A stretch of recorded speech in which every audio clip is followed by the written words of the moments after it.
Hilo everyone, let it end. Let it hurt, let it heal.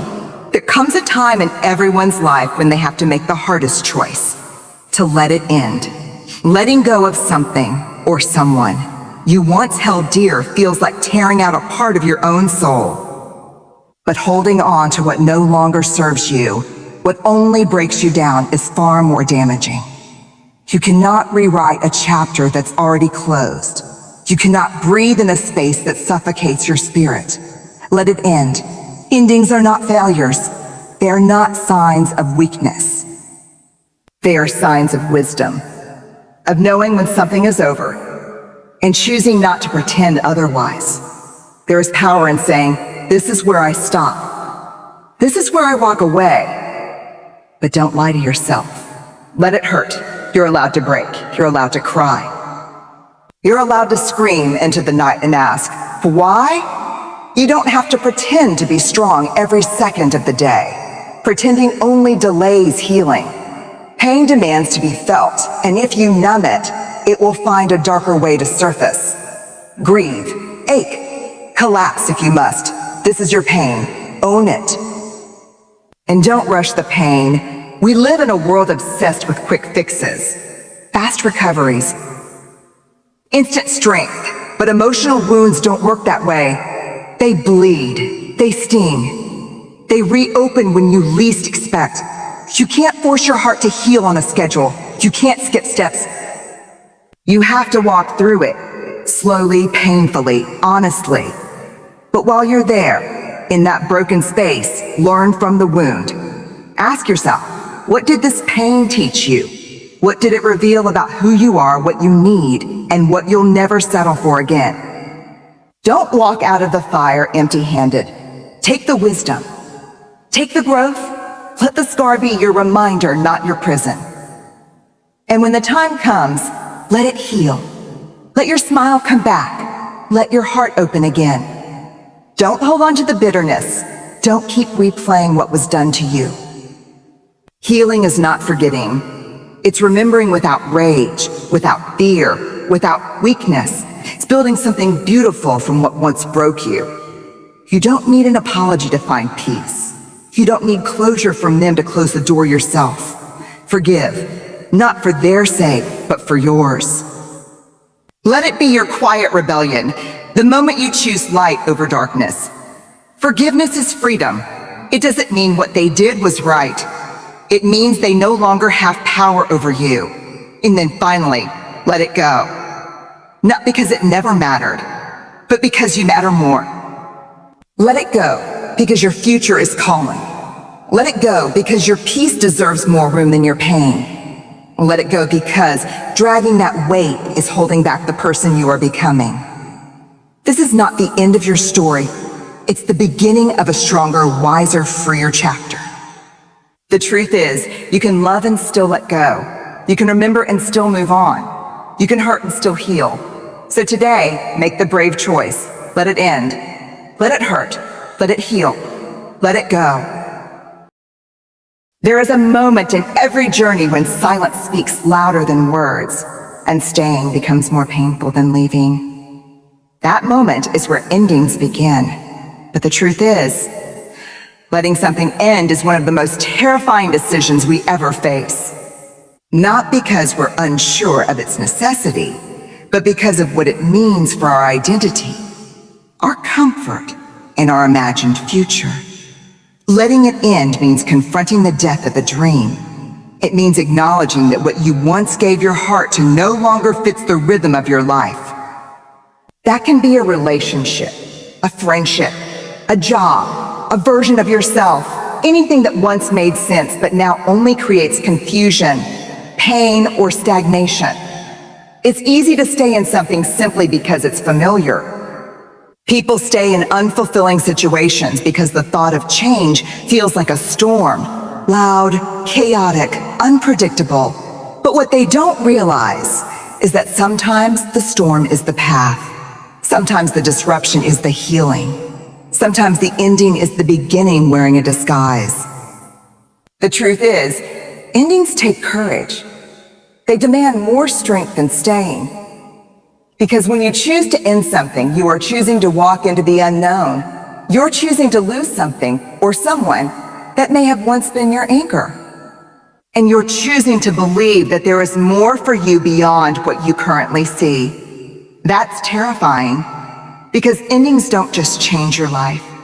They shake the foundation of your emotional reality.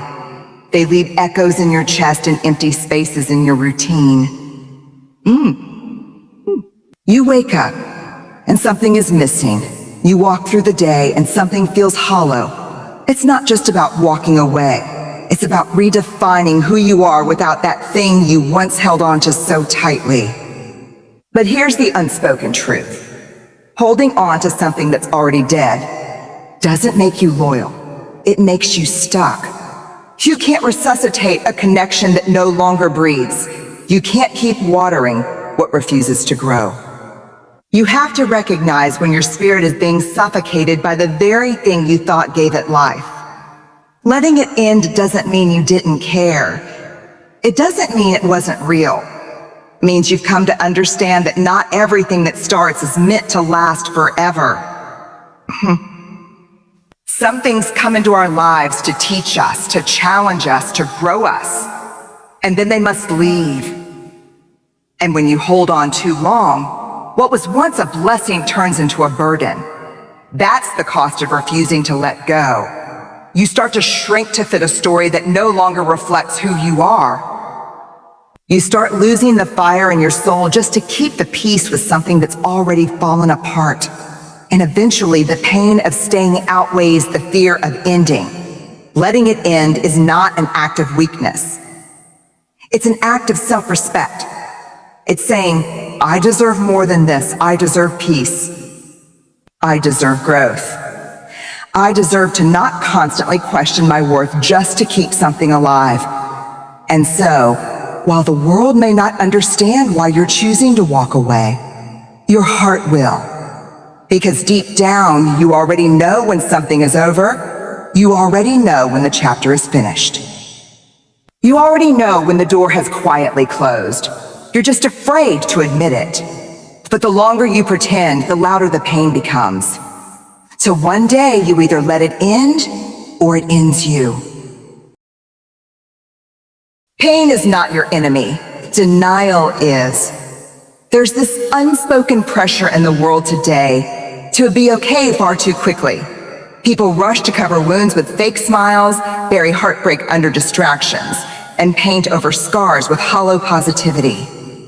We've been taught that to feel pain is to be weak, to cry is to be dramatic, and to grieve is to be stuck in the past. But that's a lie. That's emotional self-destruction dressed as strength. When something breaks inside you, a bond, a belief, a hope, the most human thing you can do is let it hurt. Let the pain in. Let it shake you. Let it unravel the parts of you that were tied too tightly to what you lost. You don't need to numb it. You don't need to disguise it as anger or fake detachment. You don't need to pretend you're above the ache. Pain is a message. It's your heart's way of saying a something mattered. It's proof that you lived, that you risked, that you loved. Avoiding it doesn't erase what happened. It just traps it deeper inside you. And what we bury, we carry quietly, heavily, until it starts showing up in other places, in our reactions, in our decisions, in our inability to trust again, in our coldness toward the world. Letting it hurt is not about drowning in suffering. It's about facing it. Honestly, deliberately, bravely, sitting with the silence of your own sorrow. Staring at the empty space that used to be filled by someone or something you once leaned on. Feeling the weight of what you lost. Not to glorify it, but to honor the fact that it mattered. There's nothing wrong with crying. There's nothing weak about waking up in the middle of the night with your chest aching and your mind replaying memories you wish you could forget. That's not failure. That's not regression. That's healing in motion, in chaos, in raw form. Let it hurt, because pretending you're fine only delays the moment when you finally start to heal. Sometimes you need to break. Sometimes you need to lie in bed and stare at the ceiling. Sometimes you need to walk through your day in a fog because your soul is trying to adjust to an invisible absence. This is not permanent, but it is necessary. Letting it hurt is how you process. It's how you detox from everything that was built into your identity, your routine, your future. It's how you come face to face with reality without running from it, without sugarcoating it, without suppressing it. Because only when you feel the truth can you ever be free from the illusion. People around you may not understand. They may tell you to move on, to get over it, to stay strong. But strength isn't found in how quickly you stop crying. Real strength is found in how deeply you're willing to feel, without breaking who you are. Let it hurt because hurt, when accepted, becomes transformation. Let it hurt because your emotions are not mistakes. They are evidence of your humanity, and the only way out of pain is through it. Don't skip this part. Don't silence your ache just to look composed in front of others. Don't minimize your grief because you think it's taking too long. There's no timer on healing. There's no deadline for when your tears should stop. Everyone's path is different. Everyone's pain is sacred. Let it hurt because it's yours, and only you can walk through it the way your soul needs. Healing is not a race. It's a quiet, personal, and often unexplainable journey. We live in a world that romanticizes fast comebacks. You're expected to bounce back from heartbreak overnight, to move on from betrayal in a week, to forget years of connection in a matter of days. But your heart is not a machine. Your emotions don't follow society's schedule. You are allowed to take your time. There is no glory in pretending you've healed just to make others comfortable. There is no honor in forcing a smile while you're still bleeding inside. What you need is not speed. What you need is space. Space to feel, to break, to reflect, to process. Pain has its own language, and if you try to rush it, you'll never hear what it's trying to teach you. People might say, "You should be over it by now," or "Why are you still thinking about it?" But those people don't live inside your memories. They didn't see what you saw, feel what you felt, lose what you lost. They didn't build futures in their minds that now lie shattered at their feet. They don't carry what you carry. So take your time. Stop measuring your healing by the standards of people who don't understand your pain. If it still hurts, it's because it still matters. If it still lingers, it's because the roots ran deep. You can't unfeel something real just because the world says you should. Don't rush the pain, because in trying to avoid it, you'll only delay your own freedom. Suppressed pain doesn't disappear. It hides. It buries itself in your habits, your relationships, your reactions. One day, you'll lash out over something small, and it won't be about that moment. It'll be the echo of all the pain you refuse to process. Healing is not linear. Some days you'll feel like you're finally okay. And then a scent, a song, a moment. And suddenly you're back in the thick of it crying like it just happened. That doesn't mean you failed. That doesn't mean you're broken. It means you're human. Don't rush the pain, because there's wisdom in the waiting, in the quiet, in the stillness. When everything around you moves forward and you feel stuck, remember this: healing often happens invisibly. The roots of your strength grow deep beneath the surface where no one can see. Just because progress isn't obvious doesn't mean it's not happening. Sometimes your greatest growth happens when nothing looks like it's changing, when you're simply sitting in the discomfort, when you're waking up and choosing to keep going, even when the days feel dull and heavy. That's where your resilience is being built, not in the speed of your recovery, but in your willingness to stay with yourself even when it's hard. So don't let the pressure of appearances rush you out of your own process. You are not weak because you still hurt. You are not broken because you're not over it yet. Healing doesn't come with a deadline, and there is no trophy at the end for pretending you're fine before you truly are. This pain, as unwanted as it is a teacher. And the more you sit with it, the more it reveals. It shows you where you're tender, where you need boundaries, where you need grace, where you've been abandoning yourself to keep others happy. If you skip this part, you miss the lesson. If you fake your healing, you recycle the same pain in new forms again and again. So allow the sadness. Let the confusion be messy. Let the days blur together. Let the nights be long and restless. Let the pain speak, not so it consumes you, but so it releases you. Because only what is faced can be released. There is no shame in slow healing. There is only truth. And truth, no matter how uncomfortable, is what ultimately sets you free. Every wound has a lesson hidden within it, but the lesson won't scream to be heard. You have to be still. You have to be honest. You have to be willing to sit with the discomfort long enough to understand what the pain is trying to show you. Pain doesn't just break you, it reveals you. It shows you what you clung to. It shows you where you gave too much.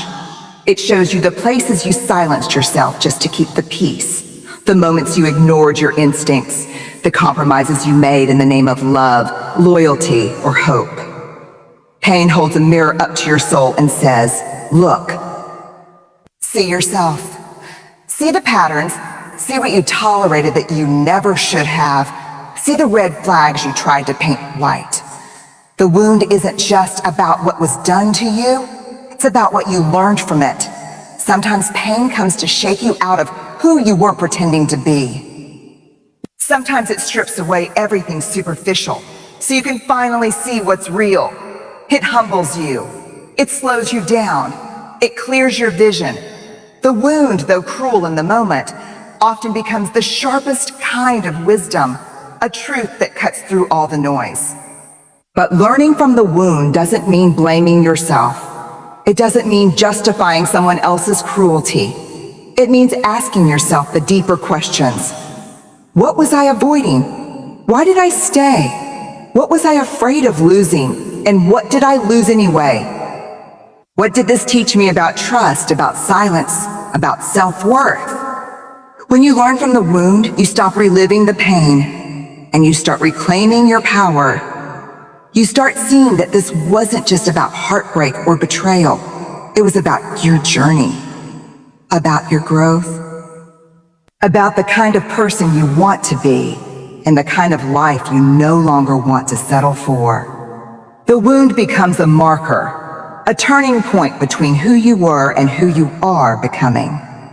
Every scar tells a story, but it's up to you to decide what kind of story it tells. You can let it be a symbol of weakness or a badge of survival. You can let it be proof of damage or evidence of transformation. Learning from the wound means you stop asking why it happened to you and start asking what it revealed in you. It's about shifting from victimhood to awareness, from confusion to clarity, from emotional chaos to personal truth. There's a moment, often quiet and unexpected, when you look at your pain and realize, I will never be the same. Not because it broke you permanently, but because it taught you deeply. It taught you who's really there for you. It taught you the difference between temporary attention and lasting presence. It taught you how much of yourself you gave away trying to be enough for someone who never saw your worth. The wound doesn't mean you failed. It means you felt. It means you tried. It means you gave something real. And now, it means you have something to take with you. Insight, self-awareness, strength born from honesty. When you choose to learn from the wound, you stop needing validation. You stop needing validation. You stop needing answers from people who don't have the capacity to give them. Because now, the answers live inside you. Not the surface answers, but the ones that change how you live, how you love, and how you protect your peace from this moment forward. You may not have asked for the wound, you may not have deserved it, but you can still take something from it. Something so valuable, it changes everything about the way you carry yourself. Choose your people and build your future. There comes a time after the shock has passed and the tears have run dry when you're left alone with the silence. Not the kind of silence that feels lonely, but the kind that feels necessary. It's in that silence where healing begins. Not loudly, not dramatically, but quietly and slowly, like the morning sun slipping through a window. Healing doesn't come when you force it. It comes when you finally stop forcing everything else. When you stop explaining yourself to people who don't listen. When you stop holding onto memories that drain you. When you stop searching for closure in places that will never give it. To let it heal means to surrender, not to the pain, but to the process. Healing is not about waking up one day and suddenly feeling okay. It's about learning how to carry your scars without letting them reopen every time you remember. It's about being able to think about what happened without collapsing under the weight of it. Letting it heal is choosing to breathe, even when the air still feels heavy. It's choosing to keep walking, even when your legs shake. It's choosing to rebuild yourself, slowly, piece by piece. From the inside out without waiting for someone else to do it for you. People will tell you to move on, but healing is not about moving on. It's about moving through. Moving through the grief, the regret, the unanswered questions. It's about sitting with the emotions long enough to understand them, but not so long that they start to define you. It's about visiting the pain, not living in it. And that heal means not rushing to fill the space that was left behind. Sometimes we try to replace people or situations too quickly just to distract ourselves from the emptiness. But true healing doesn't come from substitution. It comes from restoration. It's allowing yourself to be empty for a while so you can refill with something more honest, more aligned, more real. Healing also means forgiving yourself. Not just for what you did, but for what you tolerated. For all the times you betrayed your own needs. For the times you stayed too long, lowered your standards, silenced your truth, or hoped against hope. Forgiveness doesn't mean forgetting. It means releasing the shame that's been tying your soul in knots. Let it heal, even if it takes longer than you thought it would. Even if no one else sees the effort you're making. Even if the progress feels invisible on most days. Healing is happening in the small things. The way you pause before reacting. The way you say no without guilt. The way you stop reaching out to people who never reach back. These are not minor steps. They are milestones. To let it heal is to protect your peace like it's sacred. It means not revisiting conversations that reopen the wound. It means choosing environments that feel safe, people who see you, and habits that nourish you. It means learning how to sit with your own soul, to become so rooted in your own presence that you no longer search for external validation just to feel worthy. Healing is not a straight line. Some days you'll feel like you've let it go, and then a single memory, word or place will bring it all back. That doesn't mean you're broken. It just means you're still healing. Progress isn't measured by perfection. It's measured by intention. Every time you choose not to go back to what hurt you, you are healing. Every time you choose peace over chaos, silence over reaction, growth over comfort, you are healing. Let it heal, not just so you can forget, but so you can remember without pain. So you can walk through your story without bitterness. So you can speak your truth without trembling. So you can look at who you used to be and feel nothing but compassion.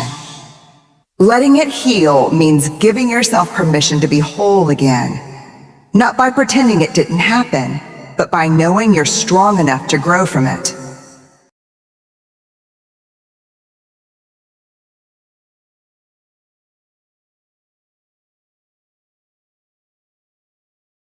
There's a moment, not always loud, not always dramatic, when you realize that holding on is doing more damage than letting go ever could. Letting go isn't about pretending it didn't happen.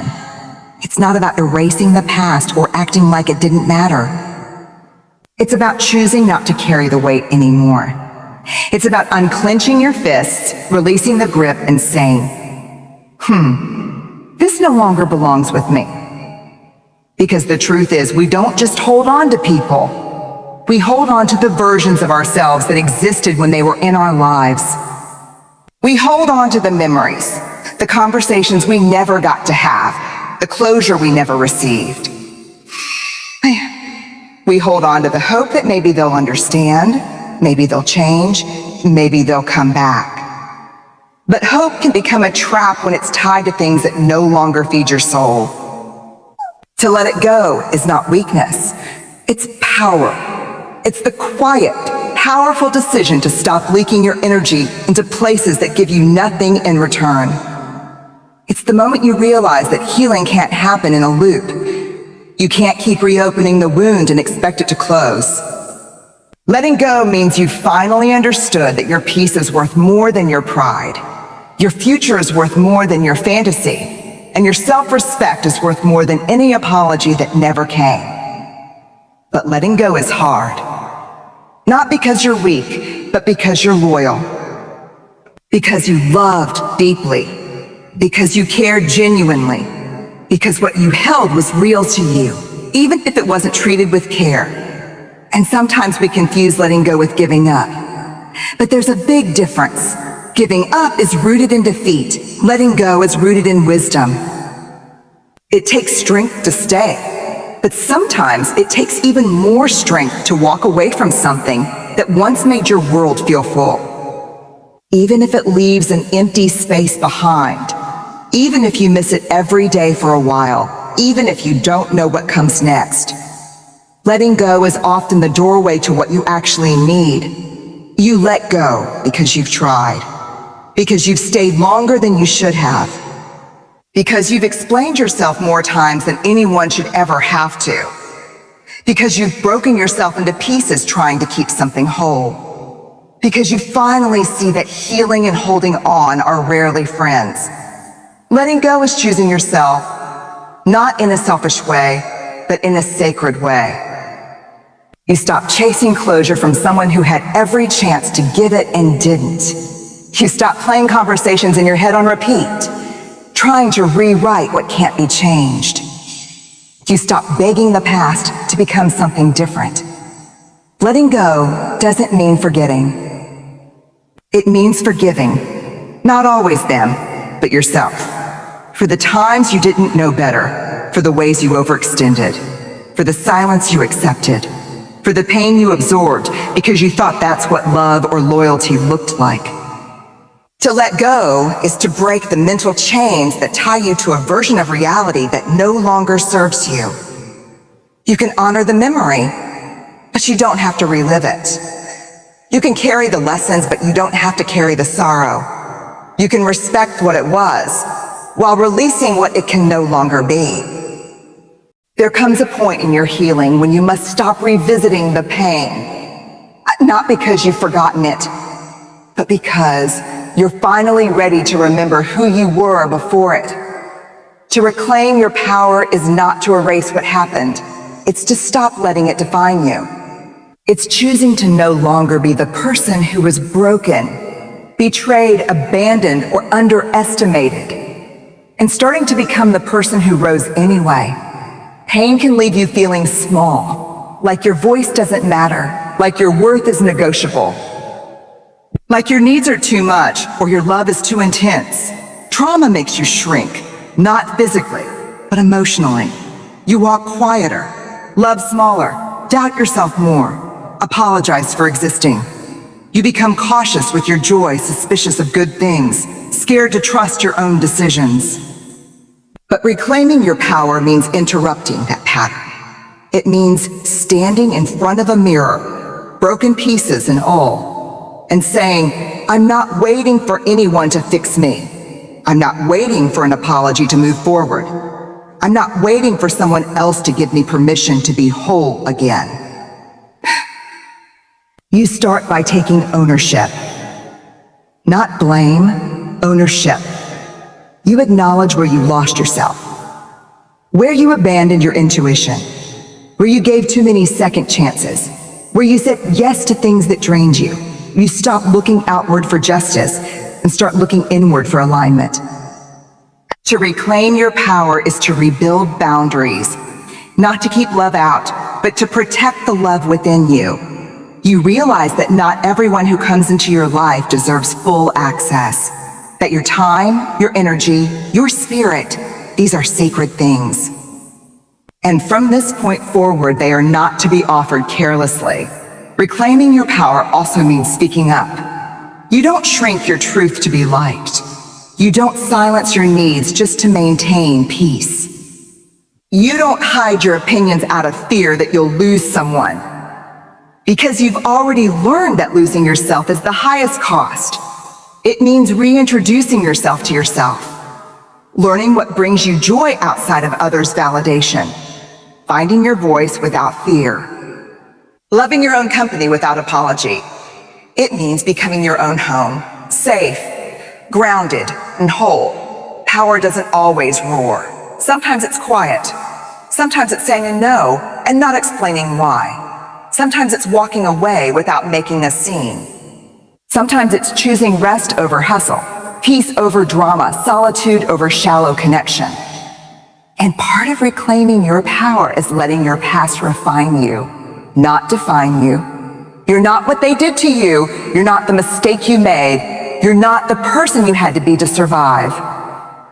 You are the person who kept going. You are the person who woke up and decided to do the work. You are the person who chose to become better, not bitter. This doesn't mean that pain disappears. It means you no longer hand it the pen to write your story. You pick up the pen yourself. You write a new chapter. One where you are the main character. One where your happiness isn't dependent on anyone else's approval. One where your worth is no longer up for debate. Reclaiming your power is about remembering that you are not a victim of your circumstances. You are the architect of your response. That even when people disappoint you, even when life breaks your heart, even when you lose what you thought you couldn't live without, you still get to choose how the story unfolds from here.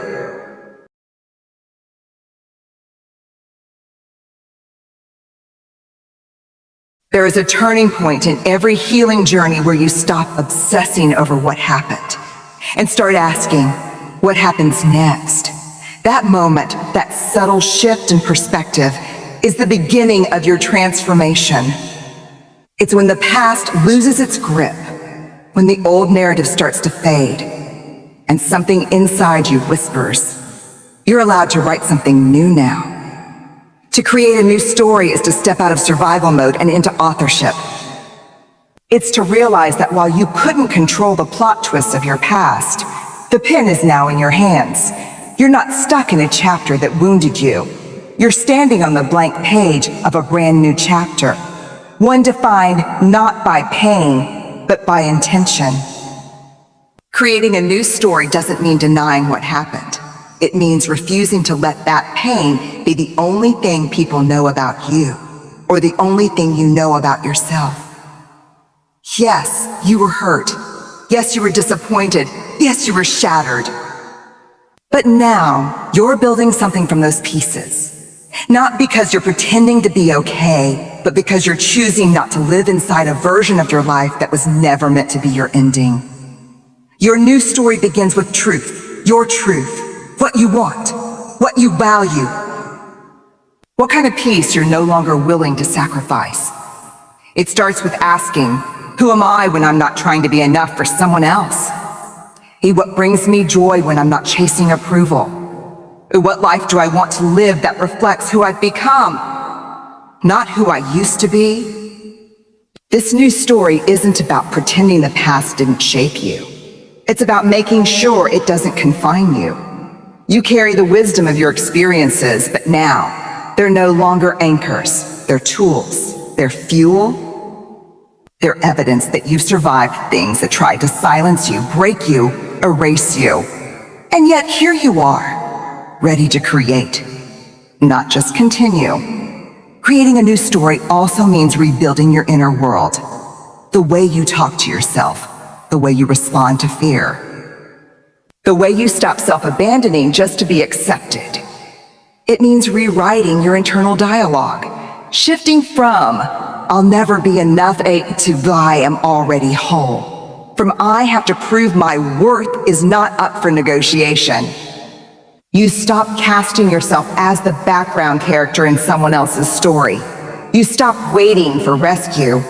You stop seeking validation from people who never saw you clearly.